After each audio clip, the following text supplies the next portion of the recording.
Thank you for joining us on this webinar about this wonderful show, and Juliet. I am so excited to be leading this discussion, and I want to thank all of the panelists with me. We're going to dive straight into it because we only have an hour and we have 9 people that I really want to hear from.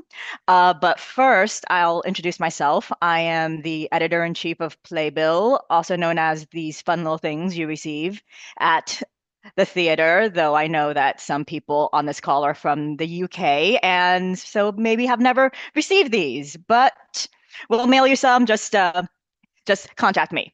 The people that we have today include crew member and the cast of the UK and Broadway and touring productions of & Juliet, as well as Deborah Archer, the president of the ACLU, Bhumika Regmi, the director of communications and creative for the Malala Fund, Bellamy Young, actor, producer, and care ambassador. So let's start off with a personal question that I'll give to the entire group, which is, can you tell me about a time that you realized you were conforming to societal expectations and how you overcame that? I guess I'll go first. Hi, everybody. My name is Juliet. I play Angelique in the Broadway production of & Juliet. And I remember when, as a performer, a lot of times people just expect to see you perform. And they feel like that's the thing that you do. You sing and you act, and so you should stay in your lane. But I was determined to choose my own path and not box myself in. And I thank God that I did have mentors in my life that was able to help me see the blind spots, different things that I was able to do that I had no idea that, oh, I could pursue this as, and along with being an actress. And one of the things that I did is I started writing my own material. I started writing shows. I started producing shows. I was an entrepreneur. I learned about finance. And that also empowered me because it let me know that, there are many, many different shades to me.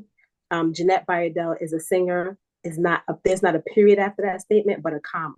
I'm an entrepreneur. I'm a writer. I'm a creator. And that things like that empowers you because you feel like no one can put you in a box and you're always willing to explore and look into other things that you may be able to do. So I'm happy that I didn't just stay in that lane of being a singer and performer, and I explored and just realized that there's so much more that I can do and so much more that I have to offer to the world.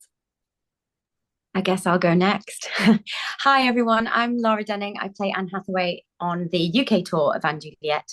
I often used to find it very tough early on as in my acting career to sort of stand up for myself, to talk to especially producers and a lot of people, because it was always seemingly like I was, if I didn't want to feel like I was trouble, because I think sometimes as women we feel like we have to be small.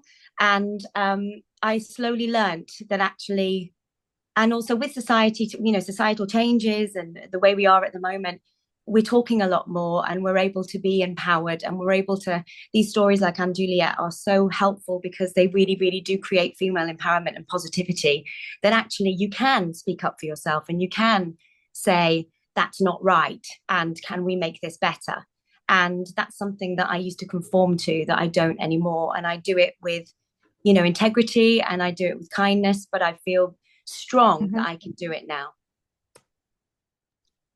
Hi, thanks for that, Laura. I'm Rosie. I'm also on the UK tour of & Juliet. I play Judith. And it's definitely one thing that sprung to mind is this is my first job. And when I was training, there's a lot of talk about like what you think you're going to be and like what you could go out into the industry and do, which is lovely and exciting. But I'm a singer first. I've trained in singing all my life, and I'm also a slightly bigger girl. And when it came to dancing, there was a lot of talk on like, I'm obviously in the ensemble of & Juliet. It's an incredible dancing track. Like the choreography is amazing. We've obviously got an originally female choreographer, which is incredible and so much fun to work with. But I remember going in and people being like, "Oh, like you're a bigger girl. Like you don't dance like that. Like, are you going to be able to handle it?" And I think it's been nice to not only prove them wrong, but to prove myself right. I think I knew I could deep down, but I think it was maybe a little too far down for me to realize. So I think this almost a year now we've been doing it, and I think it's been really nice to prove myself right. I was going to say, similarly to you, Rosie, I was just recently in school and I felt that I needed to conform to what um, musical theater looked like when we were studying it. So the history of musical theater that we studied, it was didn't exactly look like me. And so I would say that when I was in school, instead of singing only the songs that they gave to the Black girls, which you may recognize as Home from the Wiz or I'm Here from The Color Purple, whether you identify in that role or not, you should sing the song. I felt like I needed to sing songs that weren't just for those types of characters. And so I would sing things from She Loves Me in the character of Amalia and do it in a way that made sense in my voice or in my body and not try to shift my singing style to become what I thought I had heard. You know, the grades, you know what I'm saying? Like Laura Benanti, like obviously you would love to hear her sing it. But what would my version sound like, right? So I was able to explore that in school, and I would say that that's a positive experience that I was able to have. It took some struggle, obviously, but I think it was good to be able to do that at school because once I got to the industry in New York City, I was able to be more versatile. Hi, I'm Virginia Phillips. I have to say, I kind of had the reverse for me. As a kid, I grew up in a small town called Somerset, Pennsylvania, and my dad didn't really have boys. So I was treated the same. I roofed houses, I carried shingles up ladders, I rode mini bikes. We all worked together. And I came from a matriarchic family, like my grandmother, who in the 1900s, there were eight of them. They all had to go to school. They all had teaching degrees, and because it was all that women were offered then. And I remember my niece one time saying, "You're the only woman lived that I know." And it shocked me. It set me back because I didn't think that way. I thought you were allowed to do anything we want. I mean, that's what I was taught. I mean, why would it be any different than the fact I'm not a woman's lib? I'm somebody who believes that everybody should have the opportunity to do whatever they want. And I find that I get the reverse reaction now because I'm a seamstress, which has been predominantly a female trait. And I find people putting me in a box where I had never been before. I was like, wait, I could be in carpentry if I wanted. I have those skills. But because I'm a seamstress and it's predominantly a they and a she and gay field, they always say, like, well, that's because, you're a woman. And I'm like, no. And you should strive to be anything and everything you want. And I really broke a barrier when I became the business agent for the film and TV union in Pittsburgh, Pennsylvania, which put me among a minority of about three women. There's one woman in camera and me, and the rest of it, if you looked at a field of white middle-aged men. And it's a battle that I really hope more people step in to the field and really grow our union to be more inclusive. And I love doing things like this to help younger generations. Don't look at what you see, look at what you want to be. Thank you. Oh, that was wonderful. Bellamy, do you want to go next? Yeah, thank you so much, Deep. I will speak for the late bloomers who might be out there listening today, because this was a really hard one for me as a Southern person. There was like people pleasing was in my DNA. I was very wired for that. I think of it in two lanes. First, professionally, it took me a long time auditioning to like you go in the room and so often you're going to get a no. So you're trying to figure out what would get you the yes. And it took me so long for the penny to drop that the yeses won't come until you're giving your truth because we're animals at the end of the day. People can smell truth. They know what it is. They know what it looks like, and they know when you're not bringing it. And so it really, really, really took me a long time not to wear what I thought was the right shirt or say it, the line reading the way I thought they wanted to hear it, or try and figure out what their girlfriend in high school was like so I could be that girl, like to really walk in with my full self and my experience, because nobody knows your journey but you, and everybody's journey needs to be represented. So we have to show up as ourselves and give our truth. But the other thing I think about is in my in my life, even now, I feel slippage. I don't want anybody else to be uncomfortable. I want everybody to feel seen and loved. And I really can feel in my body when I'm out of my center and giving not my truth, not myself. And so it is constant practice. And for those of us out there for whom it doesn't come easily, I just want to honor your paths as well and say, I'm on it with you. And it's life's work. And as long as we all keep listening to our hearts, our path will always be in front of us if when we can clear our eyes from the need to please others. And that's career or life or love or friendship, all of it. We have our answers here. Well, I'll jump in here. I'm Deborah. As I mentioned, I'm the president of the ACLU, and I was really lucky to be the first person of color to serve as president of the ACLU in the organization's 105-year history. And so when Rachel was speaking, it really did resonate with me because being the first person of color in any arena always comes with more pressures because more eyes are on you and people have expectations or assumptions about who you are and who you'll be in that role.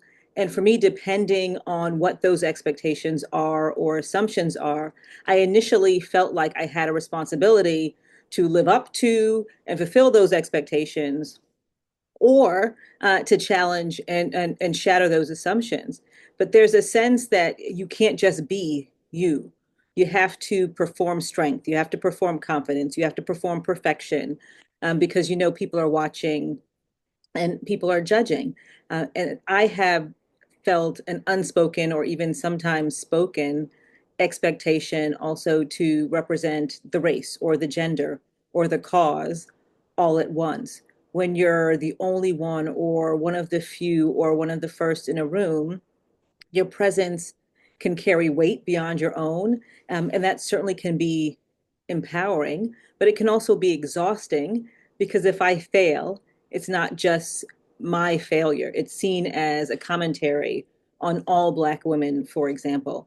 And I really do think that that's a burden that no one should have to carry, but it is certainly a burden that many of us carry in the different ways that we kind of move through the world. Uh, and I'll add that I've learned that I get to define myself, and it took a long time. It took some pushing and some failures. I don't let others do it for me. It's a practice. I have to remind myself of it every day. Yes, there are expectations, but I have the right to choose who I want to be and how I want to show up, and that can switch from one space to the other. And then finally, I'll say, we're having a conversation about breaking free of expectations. But before we can talk about breaking free and actually do that, we have to ask, what exactly are we breaking free from? Who is it that defines these societal expectations? Who benefits when we conform? And what does it cost us personally when we do or when we don't? I have a son who goes to a historically Black college, and I love that for him because he gets to be who he wants to be or figure out who he is outside of the gaze of kind of white supremacy forces or discrimination. So I try to think about who I am when no one's watching, or I feel like I'm in a place when no one is judging. And I think that's the version of us that deserves the most love and support and freedom. And that's who we should be trying to be out in public. That's who we should be building our communities and our institutions and our world for. And I'll leave it at that. I can go next. Thanks so much. That was, yeah, that really resonates in so many ways, especially a question about who is it that's setting expectations. Yeah, I am Bhumika. Like Deep mentioned, I am the director of digital comms at Malala Fund. And I'm the eldest daughter in my family, so expectation comes from birth. You can't escape it, especially in a brown household. But really for me, it has been so much more about less about meeting expectations and more about breaking them, I would say. Um, and I was the kind of kid who always asked questions, why do I need to do this versus my older boy cousins, why don't they have to do this? Why can I not do this when somebody else can do this? And thankfully, I had the most amazing parents. Who really didn't let these kind of gender norms define our immediate family. My father was very, very, very involved. We never saw, like growing up, I never saw these kind of like division of labor was very common.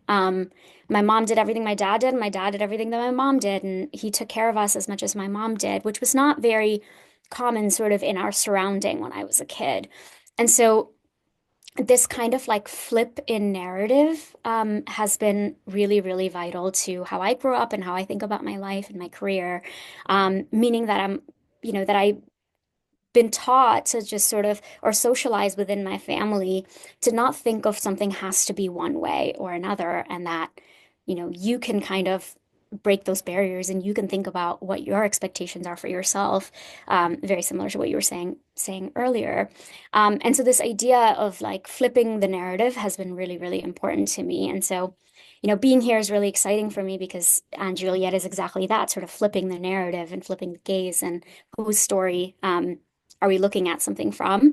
And so, yeah, I would say for me, it's kind of expectations are always there. And then the lack of expectations are also always there.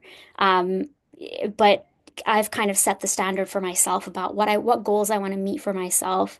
What are the spaces that I want to see myself in? And who are the people that I want to bring along? And, having women as mentor in my life has been extremely, extremely important too. So it's so wonderful from here to hear from all of you amazing women in this call too. I'll go next. Hello, everyone. I'm Alexander Kranz. I'm also on the UK tour around Juliet. And I think those last 2 points are sort of what I'd like to piggyback off of. I've done a lot of reflecting recently in how I'm sort of moving in my life and breaking that lens of the sort of patriarchal, stereotypical societal expectations that are just sort of the standard of most of what we see. And similar to Bhumika, I was always a why child, like why do I have to do that, or why is that this way? And that snowballed so much through in my life and now into my career. And I do a lot of work in how I am existing and why I'm existing that way. The point that Deborah made as well of who am I when I'm on my own versus who am I when I walk into an audition room or when I talk to my friends or my family or anyone else. And for me, that showed up a lot as an autistic and neurodivergent person interacting with society and then snowballing into a boy in dance when I was younger, and then a queer person walking out into the industry after graduation. And I think it's so important that everyone on this call, are doing all the work and all the glorious answers to this amazing question of reflecting on where we're coming from and sort of who, or anytime we make a decision or make an action or say something that I think it was Bellamy that said, you're aware when you're not moving from truth. You always are. And I think everyone can relate to that feeling of walking away from a situation or an interaction and just having a little voice in your head that's going, that wasn't me, And I think it's so important to honor that and to break down those walls and create spaces and shows like Anne Juliet that challenge perspectives and the lens that we're moving from and the gaze of which we're trying to exist in the world. And I think it's really beautiful that this webinar is happening and we're all discussing that. And the show exists, and we're all breaking down those barriers slowly and working towards a world that hopefully moves through a different lens or no lens at all, and everyone just gets to exist as they do, and we share a beautifully diverse existence with each other. Yeah. Thank you all for the wise answers to that question. I was taking notes as you all were speaking. My next question is for the women who are leaders, like Rachel, who leads the cast, Deborah, who leads the ACLU, Virginia, who leads the wardrobe. Can you talk about how you found your voices as leaders? Right, I would love to. Thank you so much. So I would say I grew up very shy, and I did not use my voice to speak. I used it to sing only. Finding my voice is something that I'm still doing at the age of 27. And I would like to get better at it every day, but I'm learning from the incredible leaders that I've seen. So many mentors. Someone said mentors earlier. Yes, Bhumika, you said mentors earlier, and I was like, yes, girl, because the all of the mentors in my life who have shown me how to um, say something intentionally or walk with weight in my feet and truly stand on my own have encouraged me throughout my life. I learned how to lead a company of Anne Juliet from the Lorna Courtney. Actually, she led with so much love and so much grace. She had an open door policy. Lorna was the original Broadway Juliet. And so she introduced Anne Juliet to the North American side of the world. And just always happy, always smiling. She's an anomaly of a human. And even when I don't have the capacity to smile, I feel like my job in the company is to maintain accessibility to myself. So if someone is in need of something, if they need to vent about something, or if they need to, like, just be seen or have someone listen, I have that job to sit down and shut up and listen to what my friends, my castmates, my coworkers are going through, because this is a really hard life. And I now have been in this company for almost 3 years, so I understand what it's like. So yeah, I learned from Lorna, and I'm learning from everybody. I learned from Melanie Labari, who is the OG nurse. And let me tell you something. When I was working with Jeanette, I learned from her. She will sit you down in her dressing room and say, no, this is how this should go. And if you wanted to have a conversation like this with this person, it can go like this, and you'll get more, I got a term, someone said, you'll get more you'll get more bees with honey than whatever. But you learn from the people who are doing it well.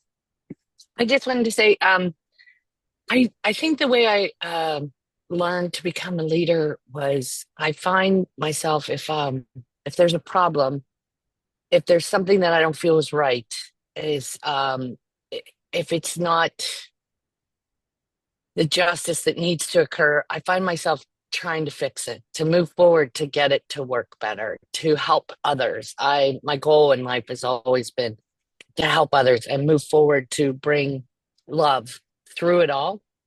And I really don't like to see things not functioning well. And I really don't like to see people not treated well. And I think I was blessed with a not small stature, which allows me to, and a not small voice, which allows me to really speak my piece in a way that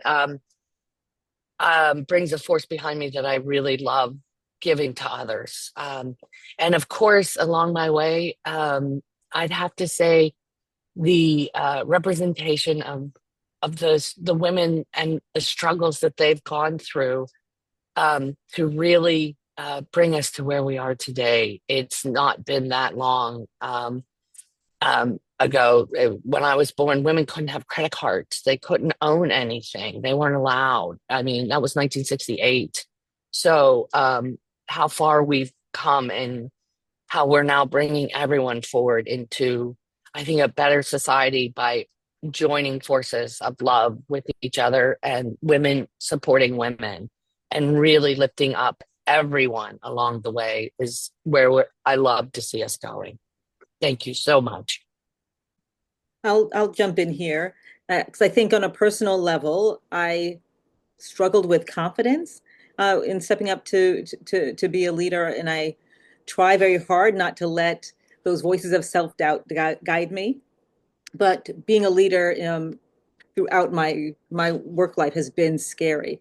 I think in part because racism, sexism, homophobia, ableism, all the things work in part by getting you to internalize messages of incompetence and inferiority, by getting you to believe that you belong outside of opportunity, that you're not cut out for leadership. And so a core strength and a constant challenge, and I think a constant challenge for me, is learning to overcome that voice. And by doing, even when you are not confident that you can do it, to not talk yourself out of stepping up to that challenge and to the opportunity. And then finding ways to take steps to ensure that you have access to the resources and opportunities and feedback and support and mentorship that you need to be ready to take on any challenge and to seize every opportunity. And then I'll mention something about transitions into leadership. In my first leadership roles, particularly when I came after a really very effective leader, I thought that I had to do things exactly as they did. And I thought that the transition to my leadership would be the easiest if I didn't change anything at all. And that was an incredible mistake. One, because people have asked you to step into leadership because of who you are and how you exist in the world and the way you engage. And that's also a mistake because the approaches and processes in place were designed to suit the previous leader's personality and style and values. And by uncritically kind of leaving everything as it was, I was forced to adopt everything that they've created rather than taking this space and this opportunity and this time to create what I wanted, to create my vision, to make structural changes that help to support who I am as a leader and my goals and again, my vision. And I do think that that's a challenge for new leaders, not being willing to kind of step in and push the envelope and make change. And so it's still something after many, many years that I'm trying to do. Yeah.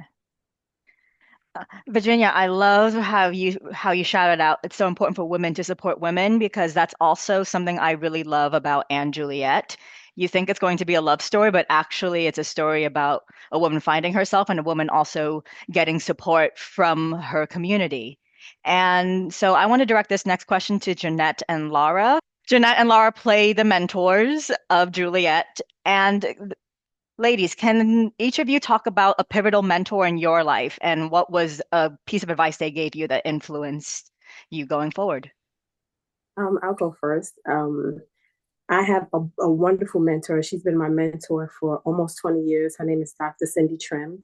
She's an author, and she's a speaker, a preacher. And having her do life with me has been one of the greatest things that has happened to me because she helped shorten the distance in certain things.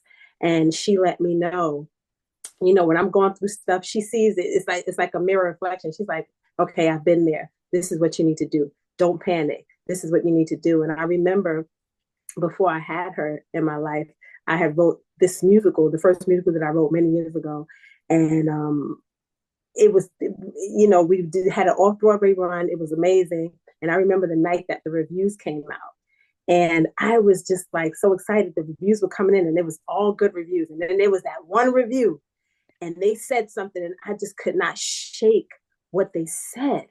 And it just took me down. And I'm just like, wow, I was discouraged on so many levels. And it took a mentor to finally let me know. I'm talking like a year later to say, listen, this is part of the game. Everybody's not going to like your work. You know what I mean? People are going to be critical of your work, but that's part of the journey. So don't feel like you failed, but use that. So the next time that you write something and you get a review like that, you know how to just brush it off and know like, okay, this is the business. Some are going to like it. Some are not going to like it. But because I didn't have that guidance at the time, it kind of put me in a slump where I didn't feel like I wanted to create anymore. And I thank God for my mentor because her coming into my life let me know when I'm feeling discouraged, okay, So what are we going to do about it? You know what I mean? And also opening me up to her network and inviting me in her space and help building my platform outside of what Broadway and the music industry was doing for me. So it was just important to have somebody that I saw being successful in what they did and how to deal with people, because that's another thing, right? So we deal with people on different levels. We get emotional, and this person said that, and the producers replaced me with this and that and that. And she had to say, listen, it's a business. Don't be offended. It's a business. Okay, you're not playing that role. They want to put a celebrity in that position. It's a business. And so it allowed me to stop taking things personal. I mean, you do feel a little like, wait, what? But then you're like, you know what? This is a business. And if I had to make that decision, I may have made the same decision because it's about the bottom line. So I just thank God for my mentor. And I love playing the role of Angelique and Juliet, because I feel like she's that support for Juliet. And when she has to pull her to the side and say, listen, it's not you. It's not you. You are perfect the way that you are. And it empowers me when I do that, when I sing that song every night, because I think about when I'm going through certain things, I think about how my mentor and other people in my life who have mentored me, whether my sisters and my mom, and how a lot of times they have to pull me to the side and say, listen, you are perfect. You are worth it. You can do it. All right, this person, you didn't get that job. Okay, there's another job. The doors that are for you are the doors that are going to open. The doors that are for you will open, and the doors that are not for you will close. And be okay with that. But you are perfect. So, yeah. Oh my goodness, Jeanette, that was incredible. I'm gonna fly off the coattails with you here with that. My mentor is my mum. She is. I come from a working class background. I come from a place called Blackpool in the north of England, and I was a very confident kid. Actually, I was quite a confident kid, and I would sing and dance and do lots of things. And then something happened to me at school, where I sang and it didn't come out properly, and we call it a Scooby over here, but whatever you call that, it wasn't nice.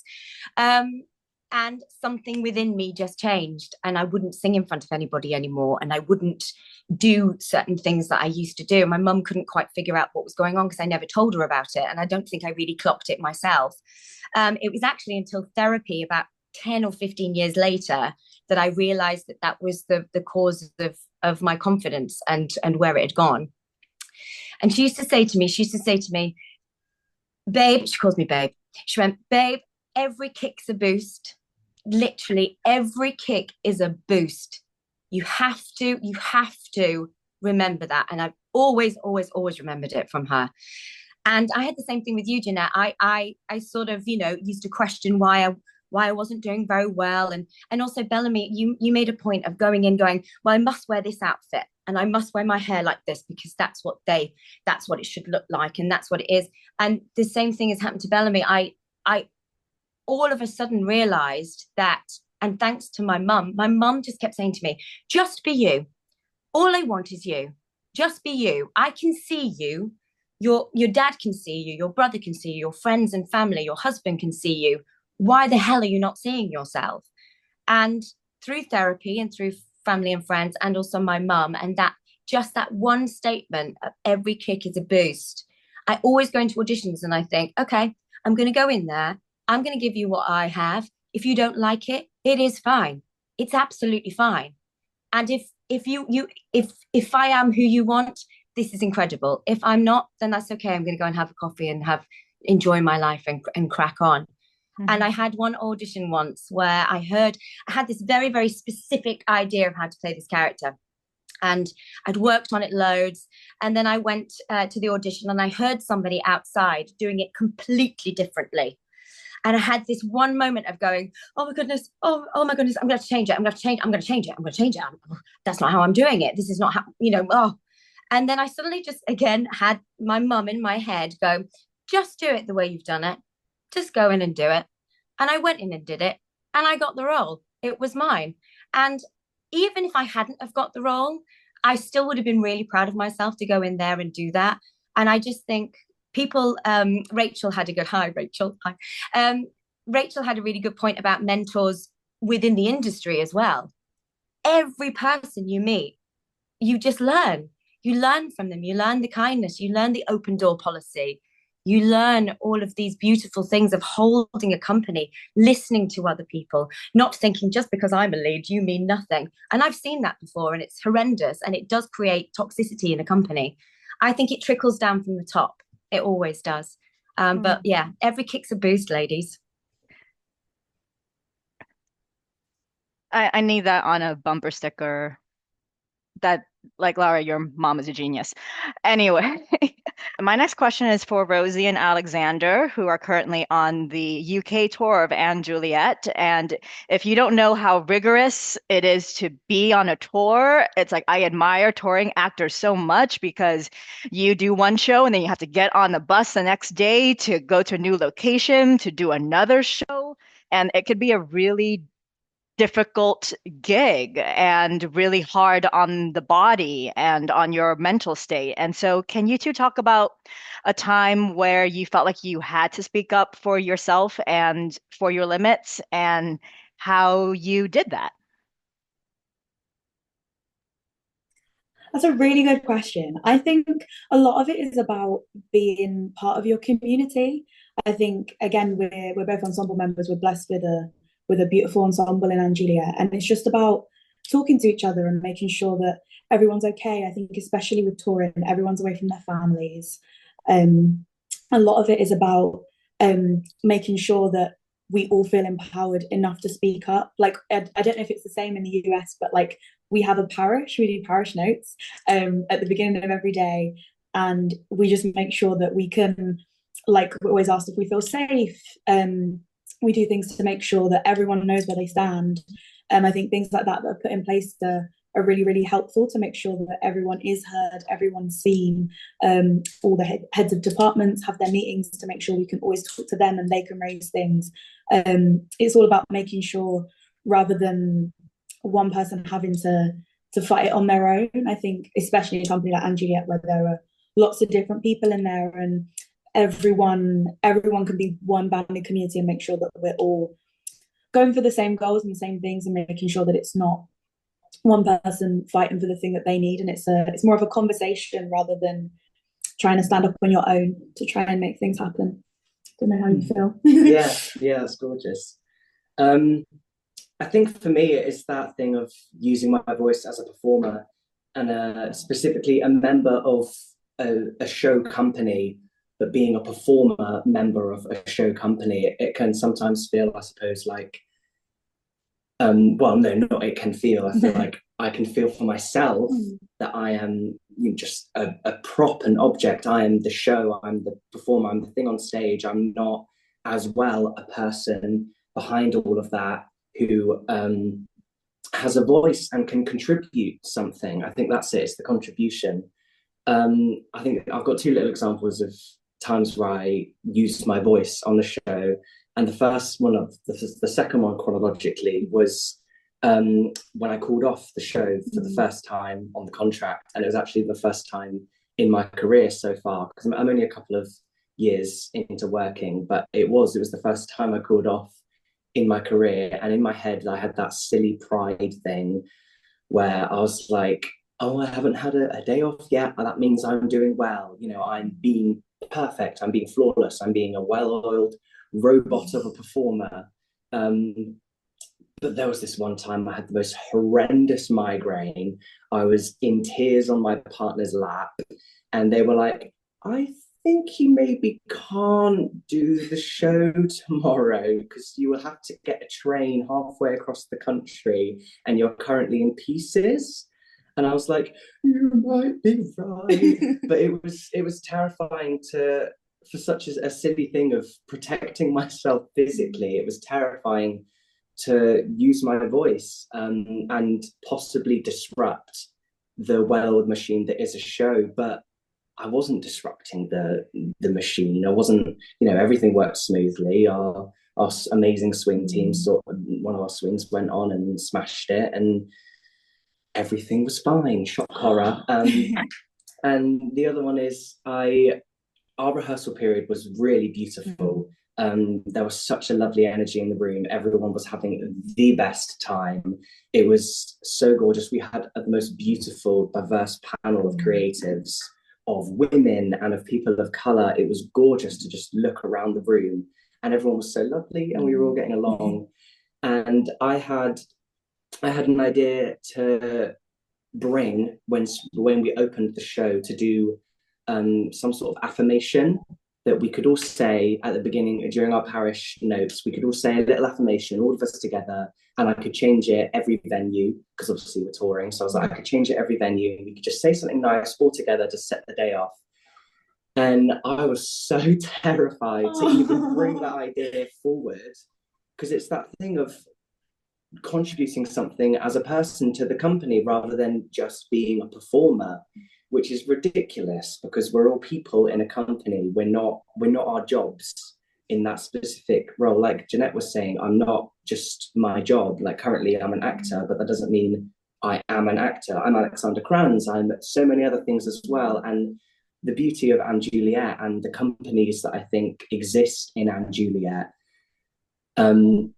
is that it's a collation of the most beautiful, amazing people, not the most beautiful, amazing jobs. It's the people that are making this company and this show and all the companies globally of this specific show such an amazing thing. And I was so terrified to bring that forward, but I'm so glad I did because yeah, we have a nice time. We do that every single day. We do it every single day, every single week it changes, and it's I'm really proud of myself for pushing through that barrier and using my voice and contributing something, which I like to think has helped people on this tour, which can be tricky at times and can be lonely.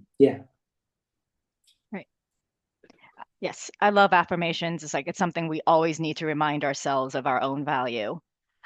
My final question before I open it up to the viewers is I would like to hear from our CARE and Malala representatives. If you all don't know, CARE is an organization focusing on global hunger, and Malala is focused on education for women around the globe.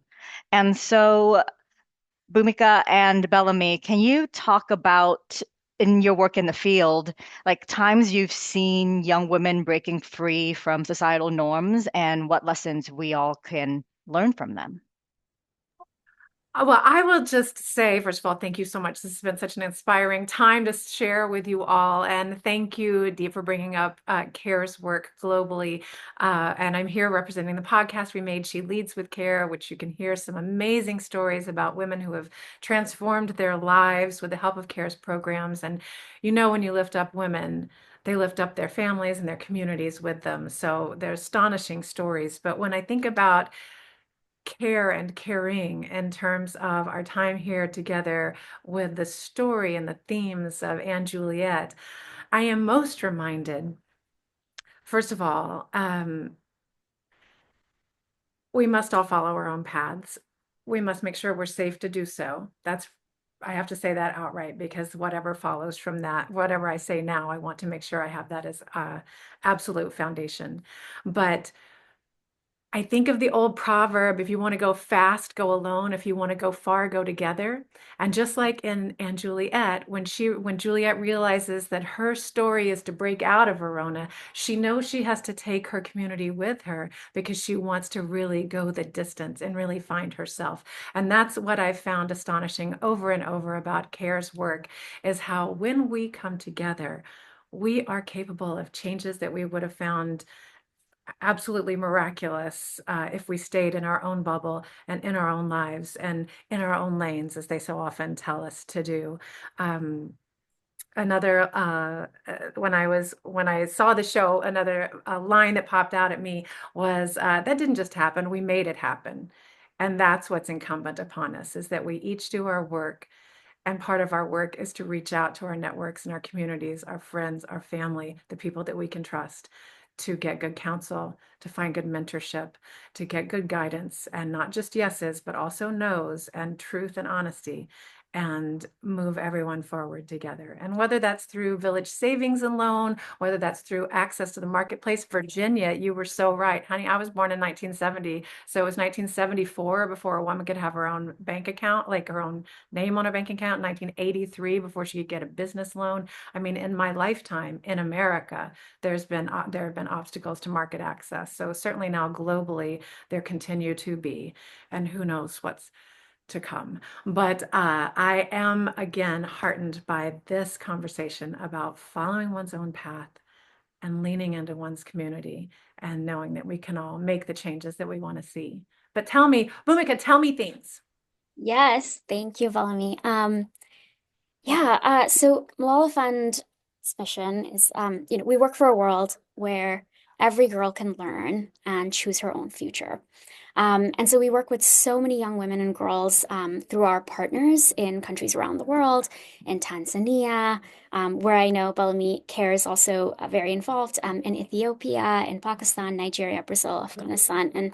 And every single one of these young women break barriers every day, pushing the boundaries set on them every day in order to just learn, and in order to ask for their rights, to stand up for their sisters and their communities, and really kind of use their voices as a tool in their fight. So some examples that come to mind is, in Brazil, we're working with girls who organize in their communities to fight for the rights of Black, Quilombola, and Indigenous girls specifically. In Tanzania, we just published this story actually from a young woman called Shayla. It's through this organization called Medea in Tanzania. She and the organization are using film as a way to foster conversations about girls' rights and combating child marriage because it's such a difficult conversation and a difficult topic. So they're using film as a tool to do that. In Nigeria, there's a young woman called Deborah, and she recently wrote an address to Nigeria's National Assembly about the challenges that girls in her community are facing to learn and how she doesn't feel that girls' voices are involved in decision-making spaces. And I remember this quote specifically. She says, "Without our voices, our interests will not be captured." And that including our voices ensures future impact and unique perspectives and representation. And most of all, she says, sustainability for everybody. And there's so many young women like these young women that I mentioned that are breaking societal norms. But I think for me, the most striking stories come from young Afghan women. Um, for them, they're using their voices to fight back restrictions set on them by the Taliban. And these women are quite literally silenced. They're banned from going to school if they're above the age of 11. And despite the dangers and despite the restrictions and what it could mean for them to use their voice, they're still doing it. They're still speaking up. They're using the tools available to them. And really, for me, it has been the honor of my career to be able to uplift those voices using Malala Fund's platforms. So yeah, I mean, I see these young women in their fight every day. Another example right now in New York City, the Atelier Jolie has an exhibition that features work from Afghan women and Iranian women, and Malala Fund was invited to be a part of that exhibition. So we have this installation where young Afghan women who are living in Afghanistan have anonymously submitted audio testimonies of what their lives are like right now, what their hopes are, what their dreams are for the future. And so they have quite literally submitted their voices in this fight, despite, all of the dangers and the restrictions that they face. So to me, it's a lesson, I think, for everybody that staying silent is really not a choice when restrictions are put on you. Especially at a time when girls' rights and women's rights are kind of backsliding around the world. How much power there is in using your voice and coming together and having camaraderie amongst girls and amongst women, and that really is the tool that we have, and that we shouldn't take silence as a choice. So yeah, I don't know if that long-winded way of answering your question, but those are some things that come to mind. Not long-winded. We're all inspired, and especially right now, it is so important to see like how other women have gone through similar trials because, as we all know, nothing is new. It all repeats itself. And now I want to open it up to our viewers who have so many questions. We have a question about, can you recount a time you faced misogyny or unconscious bias and how you navigated it? I know for me, it was really difficult being the only female or very few female business agent, and just really striving to move forward and just bring my voice and not to look at all of the men around me and knowing that what I had to say was just as important. And really, I think our strength really comes from supporting one another. And really lifting each other up in moments when you may feel singled out. Just know that there's thousands of us behind you, moving you forward in all of the biases that are happening in our culture. And in many ways, I feel like we're slipping backwards, but I think in some ways, it's that kick in the butt, boosts you forward, right? The next question is for all of our Anne Juliet actors. What have you learned about self-love from doing the show? I answer that one. I'm gonna say that this show is Juliet's. I would say it's her journey of self-love, and at the I don't want to talk about the end, but she learns about self-love at some point in the show, and she saying the lines, singing the songs, and dancing these dances as the role of Juliet teaches you how to do it for yourself. Because if you say it enough, you'll believe it. And you kind of go crazy as an actor doing the same thing 8 shows a week. But I would say that definitely, if you don't believe it yet, you have the opportunity to stand in front of the mirror and tell yourself how much you love yourself. And the last thing I'm going to say is that I was watching an interview with the wonderful Felicia Rashad, and she said she was asked what she would say to somebody who doesn't feel confident yet. This was on the Sherry Shepherd show. She said, you need to look at yourself and really see who you are and what you have to contribute. Once you actually see yourself, then you will know how to move forward in the world. I like that sentiment. I'm going to hold on to it, even when I speak as Juliet and when I'm outside of Juliet as Rachel. I want to add to that, Rachel, what you said was really good. But I also want to add that doing Anne Juliet 8 times a week is self-love. The story is so empowering, the songs, that I kid you not, I could be having a bad day. But when I hit that stage, we are telling that story, and it just brings, it lifts you to a higher frequency in life. And it does that to us as cast members. So you could imagine what it does to the audience when they come for the first time and they don't know what this is about. And they think they're just coming to see like a show, like, oh yeah, this is cute.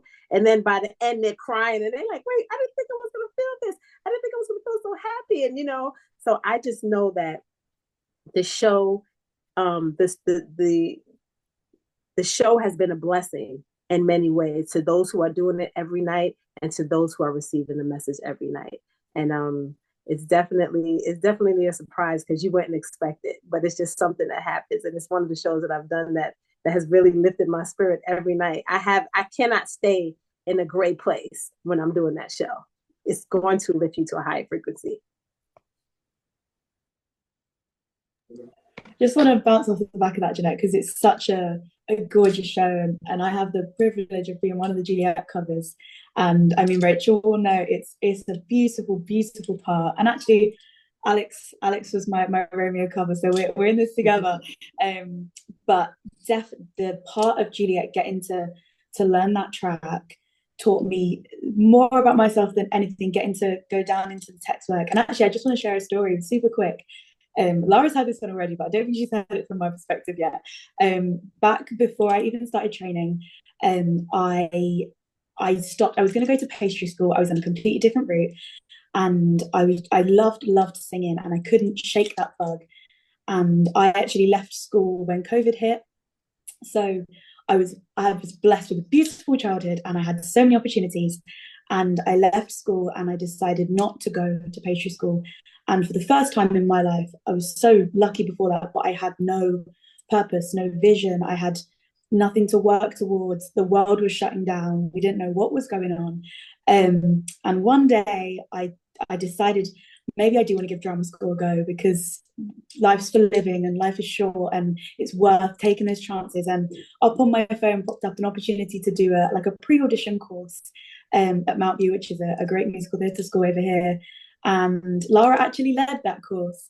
And I had really no musical theatre connections at all. And I went onto it with my two little songs that I was singing in my bedroom, and I was like, you know what, maybe I'll make a go of this. And I know we were talking about mentors earlier, and Lara, honestly, she lifted me so high. She gave me so much time of day.